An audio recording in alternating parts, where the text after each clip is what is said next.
Olá, tudo bem? Esse é o canal sobre vários assuntos e semanalmente trazemos aqui comentários das lições bíblicas da escola dominical. Dessa feita, a lição 1 do quarto trimestre de 2017. Estamos iniciando o último trimestre do ano.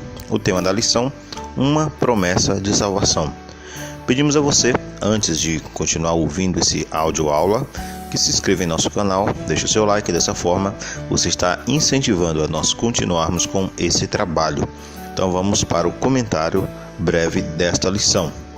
Lição de número 1, quarto trimestre de 2017, a data de 1 de outubro de 2017. O texto áureo dessa lição, Gênesis 3, versículo 15, diz: E porém inimizade entre ti e a mulher, e entre a tua semente e a sua semente, e essa ferirá a cabeça, e tu lhe ferirás o calcanhar. A promessa de salvação foi a resposta amorosa de Deus para reconciliar consigo mesmo o ser humano. Então, Deus criou o homem perfeito ali no jardim do Éden, e o homem pecou. O homem então quebrou essa aliança com Deus. Porém, o Senhor fez uma nova promessa de salvação.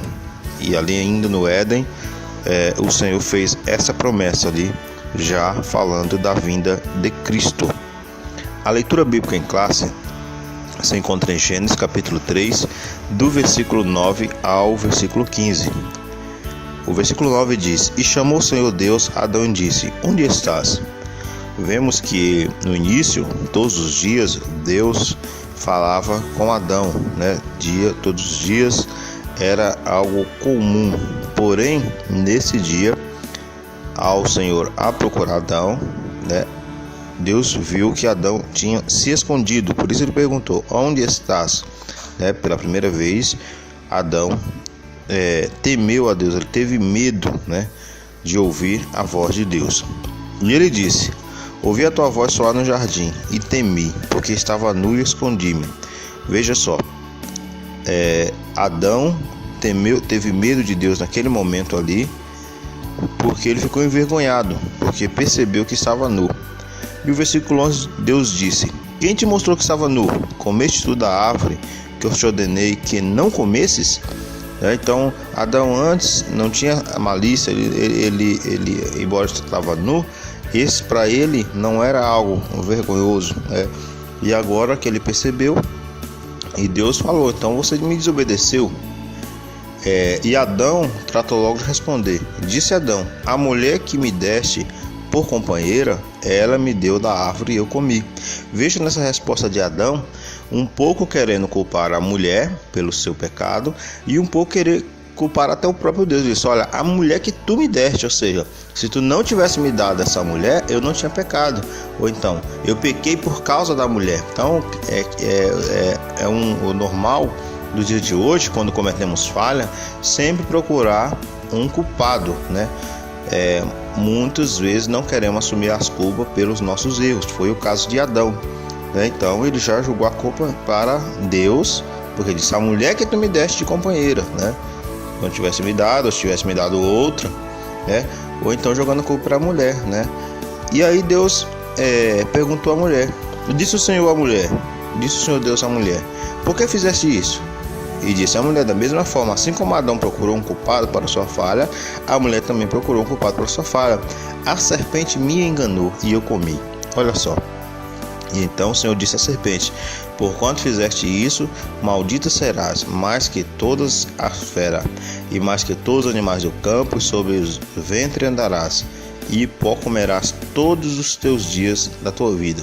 E por inimizade entre ti e a mulher, e ele ferirá a tua semente, e a sua semente, essa lhe ferirá a cabeça, e tu lhe ferirás o calcanhar. Vemos aqui já uma promessa da vinda de Cristo, quando tanto da vinda como da vida, da morte, aqui da ressurreição de Cristo, quando feriu a cabeça de Satanás no inferno, Então, e vemos aqui, tem um pregador, ele fala, que Eva pensava que o filho dela, feriria a cabeça da serpente, aonde esmagaria a cabeça da serpente, aonde ele, Caim, esmagou a cabeça do próprio irmão. Então, vemos aqui essa profecia da vinda de Cristo, aonde o Senhor fala que esse feriria a cabeça da serpente, né? Então, essa é a leitura bíblica em classe, né? E vamos continuar com essa lição, que ele tem alguns objetivos específicos, né? Que é apresentar o conceito bíblico de salvação, mostrar a importância da doutrina de salvação e saber que a salvação foi prometida ainda no Éden. Então, a promessa de salvação está ali no Jardim do Éden. Esse trimestre é comentado pelo pastor Cleiton Pomerangue, né? Ele é doutor em teologia, diretor da faculdade Refidim e editor da Azusa, revista de estudos pentecostais. Então, esse é o pastor que estará durante esse trimestre, né? Comentou essa lição do último trimestre de 2017, classe adulto. Então, vamos então para o conceito bíblico de salvação. Conceito: o significado bíblico de salvação compreende cura, redenção, remédio, completude, inteireza, integridade, saúde física, mental e emocional. No sentido espiritual, salvação quer dizer que Cristo fez a expiação pelo pecador, ocupando o lugar dele na cruz, regenerando, santificando a sua vida presente, a fim de um dia glorificar o corpo dele plenamente, né? Assim, a salvação só é possível por causa da obra de Cristo consumada na cruz. Hebreus 2:10. No sentido prático, a salvação significa livramento da condenação eterna. Então, esse é o conceito de salvação. O que é salvação? É salvar de quê? A gente fala para alguém: Jesus quer te salvar, mas salvar de quê? Né? Jesus quer te libertar. Libertar de quê? Então, libertar da condenação eterna, te salvar do pecado, te levar para o céu. Esse é o conceito de salvação. Aí vamos ver aqui, salvação no Antigo Testamento. No Antigo Testamento, a salvação está relacionada ao escape das mãos dos inimigos, né? Vemos aqui a libertação do povo da escravidão, né? Do povo de Israel, né? Tanto tempo escravo e foi liberto.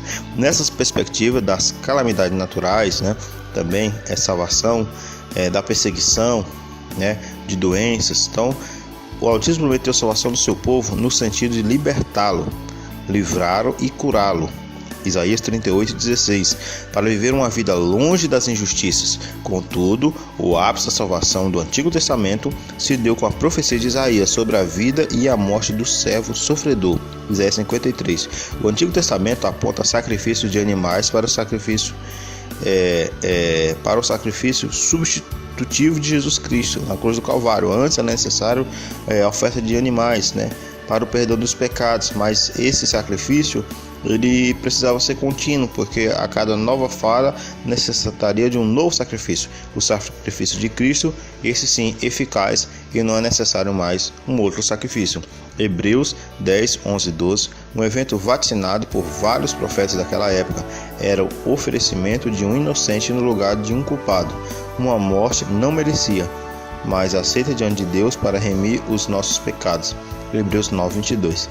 E a salvação no Novo Testamento? A salvação não é alcançada por mérito humano, não é por status sociais, por status de cultura, pelos seus diplomas na parede, sua posição em grandes empresas, que isso garante-lhe salvação, né? A salvação é oferecida a Deus ao que crê, né? Todos que crê pela graça. Efésios 2, 8 e 9.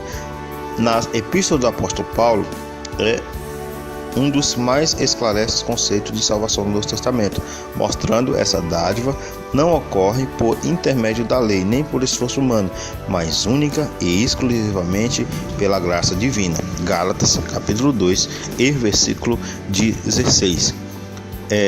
Temos ainda aqui sobre essa lição, no segundo ponto, quando fala sobre a importância da doutrina da salvação, a grandeza da salvação, para compreender o que Jesus fez, para apropriar os benefícios da salvação.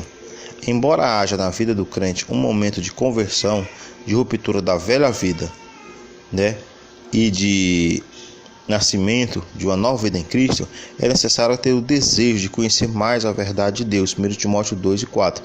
Nesse sentido, deve-se tomar o capacete da salvação. Efésios 6 e 17. Ou seja, proteger a mente contra as verdades com verdades salvíficas, a fim de estarmos livres das investidas de Satanás, que busca colocar dúvidas.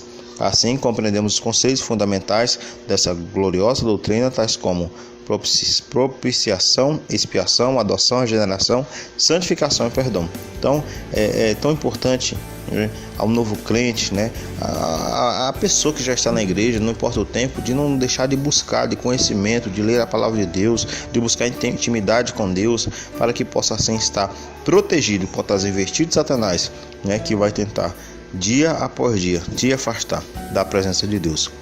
Então essa é a importância da doutrina, né, da salvação, do ensino da salvação, né, para entendermos o sacrifício de Cristo, né, para nos apropriarmos dos benefícios da salvação, de sermos uma nova criatura, né? Então tudo isso é importante. A salvação é uma milagrosa transformação espiritual operada na alma e na vida, no caráter de toda pessoa que professa que pela fé recebe Jesus, né? Professa a sua fé em Cristo Jesus, aceitando como único e suficiente Salvador.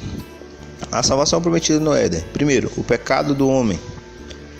A partir do momento em que Adão pecou, né, a raça humana passou a expressar e vivenciar a maldade. Gênesis 3, 6 e 7. Enquanto vivia no período de inocência, o primeiro casal relacionava-se plenamente entre si com Deus, Gênesis 2, 23 e 25, mas a partir do advento do pecado, o casal passaria a enfrentar conflitos entre si com o Criador, passando a encobrir a maldade de seu coração. A obra de Cristo, porém, realizada no Calvário, não nos permite viver hipocritamente, mas em verdade e sinceridade. Em Jesus, a maldade do coração é substituída pela capacidade de amar, realizar boas obras, pela fé, manifestar a vontade de Deus e cuidar do próximo. Esses são atos, né, consequentes da salvação. Efésios capítulo 2 e versículo 10. A transferência da culpa, né? Após pecarem, né, após ser questionado por Deus, né, foi o que falamos, né, ainda na leitura da leitura bíblica em classe, né? O homem procurou sempre apontar um culpado pela sua falha, né? Nós temos livre-arbítrio, nós somos responsáveis pelas nossas falhas, pelos nossos erros, mas o Senhor Jesus, Ele quer, né, e Ele pode transformar a vida de qualquer pessoa, independente dos erros cometidos. Se vir se entregar completamente de coração, o Senhor, Ele transforma e faz-te uma nova criatura, né? E vamos mais adiante, né? Na conclusão desse comentário, embora o homem tenha contrariado o plano de vida, desprezando o grande cuidado de Deus dispensado a ele no Éden, o Criador lhe providenciou um substituto através da morte de um animal, apontando dessa forma para Cristo. Portanto, no Éden, Deus apresenta duplamente o Redentor, proferido a promessa da redenção, Gênesis 3 e 15, sacrificando o animal para vestir Adão e Eva, Gênesis 3 e 21. Então, o Senhor, a promessa da salvação foi ali no Éden. A promessa da redenção do homem foi ali no Éden. Porém, o homem tem a opção de aceitar a Cristo ou não. Haverá um dia em que aqueles que aceitaram a Cristo e confessaram a sua fé, o Senhor levará dessa terra. Aqueles que não quiseram essa outra oportunidade, essa nova oportunidade que Deus tem dado, né, infelizmente resta-lhes a condenação eterna. Que obtemos, né, aceitemos, vivamos essa promessa de salvação, aceitamos a Cristo, vivamos aquilo que o Senhor tem para nós, que Ele preparou para nós. Jesus morreu, nos amou de uma maneira que não há explicação, de uma forma, né, como a Bíblia mesmo fala, de uma tal maneira, a forma que Deus amou o homem, né, a ponto de enviar Jesus Cristo para morrer por nós. E a forma que Cristo nos amou, de morrer por nós, em nosso lugar, sem culpa, sem pecado, sem falha, para hoje nós temos o direito de salvação. Que o Senhor abençoe, uma boa semana, uma boa aula. Até a próxima semana, assim permitindo Deus. Não esqueça de se inscrever em nosso canal, deixar o seu like, que Deus abençoe. Amém.